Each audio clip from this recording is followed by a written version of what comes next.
पाठ नंबर 6 मेरी बीमारी श्यामा ने ले ली, भाग दूसरा। यहाँ पर उन्होंने यही सोचा था कि मैं क्या इतना कष्ट उठाने और इतना संघर्ष करने के लिए ही आया था। सिर्फ मेरे पास इतना ही वक्त था। उन्होंने जो स्वागत के ही साथ विदा की होती देखी, तैयारी बंद लगी होने, खुलते ही मेरी जीवन मधुशाला। उनकी ही भविष्यवाणी उन्होंने खुद कर दी हो, ऐसा लगता है। यहाँ पर उन्होंने क्या कहा? स्वागत के ही साथ विदा की होती देखी तैयारी बंद लगी होने, खुलते ही मेरे जीवन की मधुशाला। मेरे जीवन की मधुशाला खुलते ही अब बंद हो गई। खुद की भविष्यवाणी खुद ने ही कर ली थी। यहाँ पर वो खुद सोचती थी। क्या श्यामा के जीवन में इतना ही लिखा हुआ होगा? हरिवंश राय बच्चन को मरने का डर नहीं था। वो मरना उनको कठिन भी नहीं लगता था, लेकिन मरने से पहले जो वक्त उनके लिए जीने का है, वो जीने के लिए वो बहुत चिंतित थे। क्यों? क्योंकि उस वक्त उन्होंने स्कूल भी छोड़ दी थी, ट्यूशन भी छोड़ दिए थे और बिना तनख्वाह के वो घर पे रहते थे और आराम करते थे।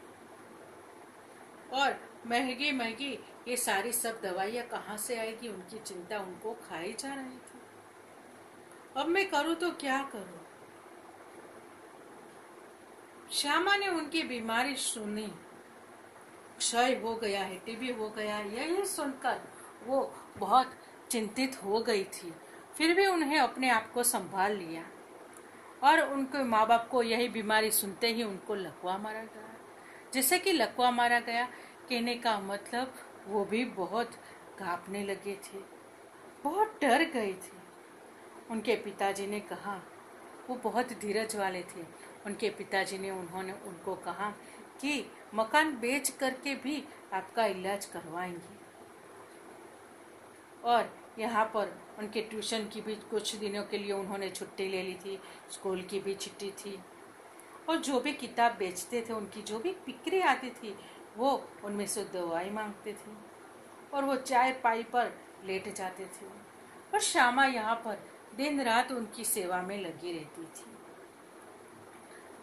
यहाँ पर डॉक्टर ने निश्चिंत होकर के आराम करने के लिए कहा था, लेकिन यहाँ पर ये जो हरिवंश राय बच्चन है, उन्होंने जो कर्ज था उन पर, उसकी भी चिंता सताई रहती थी। अगर घर का इंसान काम नहीं करेगा तो घर का निर्वाह कैसे चलेगा? घर के सदस्यों का, फैमिली का, उनका निर्वाह कैसे चलेगा? वो निर्वाह के बारे में वो बहुत चिंतित रहते थे।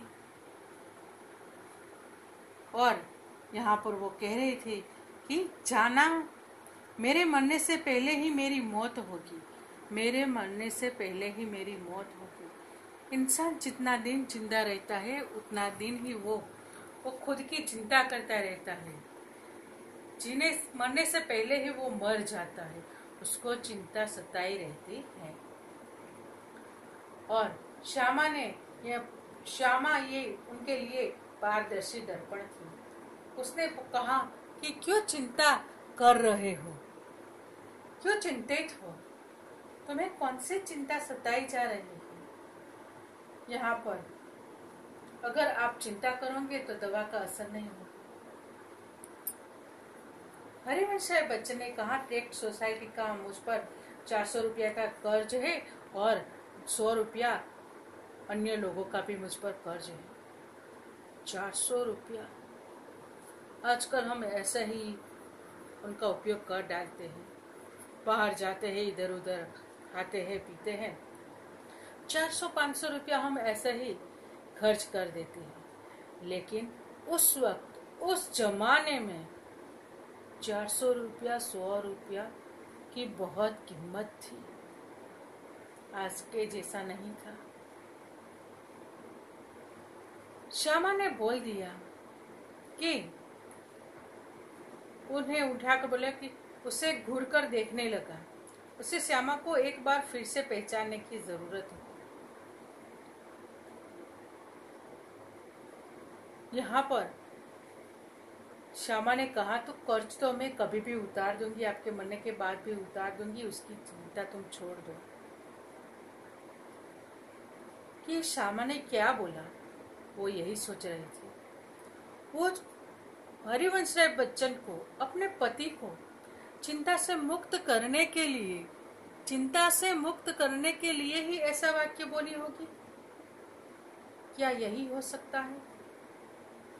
हाँ, कभी कभी होता है। सामने वाले इंसान को चिंता से मुक्त करने के लिए न बोलने का भी कभी बोलना पड़ता है। उसकी जिम्मेवारी समझाने के लिए भी कभी कभी हम कुछ बोलते रहते हैं। तो ये सही है। यहाँ पर हरिवंश राय बच्चन ने अपने आप को भी छोड़ दिया था मरने के लिए। वो बिल्कुल गलत था। और यहाँ पर श्यामा संघर्ष कर रहे थे। यहाँ पर हरिवंश राय बच्चन सोच रहे थे कि मैंने श्यामा के लिए कुछ नहीं किया जीवन में, और अब तो कुछ करने के लिए योग्य भी नहीं रहा हूँ, और अगर मैं मर भी गया तो कर्ज उतारने के लिए वो क्या करेगी, और इतना बड़ा मुझसे अपराध होगा। ये भी चिंता हरिवंश राय बच्चन को सताती रहती थी। क्या उन्होंने सोचा कि मैं श्यामा के लिए चिंता छोड़ करके मर जाऊंगा? मैं कुछ नहीं कर पाया अपने जीवन में, ये भी चिंता उनको सताती रहती थी। और एक रात जैसे मेरे कानों में किसी ने कहा, एक रास्ता अब भी है। एक रात जैसे मेरे कानों में किसी ने कहा, एक रास्ता अब भी है। इंसान के लिए कभी एक रास्ता बंद हो जाता है तो दूसरा रास्ता अपने आप ही खुला हो जाता है, चाहे वो भाग्य कहो या कुछ भी कहो। 15 दिन उन्होंने इलाज करवाया और उनका बटुआ खाली हो गया, जेब खाली हो गई। वो कभी भी यही नहीं चाहते थे कि पिताजी अपना घर बेच दें और मेरे लिए। और इस वृद्धावस्था में वो लोग कहाँ जाएंगे, कहाँ रहेंगे, ये भी उनके चिंता का एक कारण था। और मेरे कारण इन लोगों को, यानी कि माता पिता को, दोनों को, किसी को भी अपने छत के नीचे अंतिम सांस छोड़े, ये सही नहीं है। वो सोच रहे थे, ना जाने राम कहाँ लागे माटी, पर उस समय में मैं कैसे जानता, ना जाने राम कहाँ लागे माटी, न जाने कब क्या होगा, क्या कुछ नहीं। यहाँ पर वो वही सोच रहे थे। और यहाँ पर उनको एक दिन एक रास्ता दिखाई दिया। उनकी चिंता समाप्त हो जाएगी, ऐसा उनको लगा। श्यामा ने कहा कि मैं सब चिंता छोड़ दूंगी।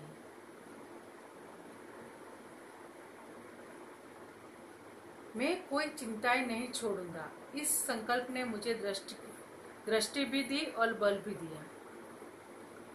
किसी के लिए, विशेषकर श्यामा के लिए, मैं कोई चिंताएं नहीं छोड़ूंगा। इस संकल्प ने मुझे दृष्टि भी दी और बल भी दिया। इंसान बल अपने आप में ही ढूंढ लेता है। इंसान शक्ति अपने आप में ही ढूंढ लेता है और आगे बढ़ता है। मैं आगे बढ़ूंगा, यही सोचा था।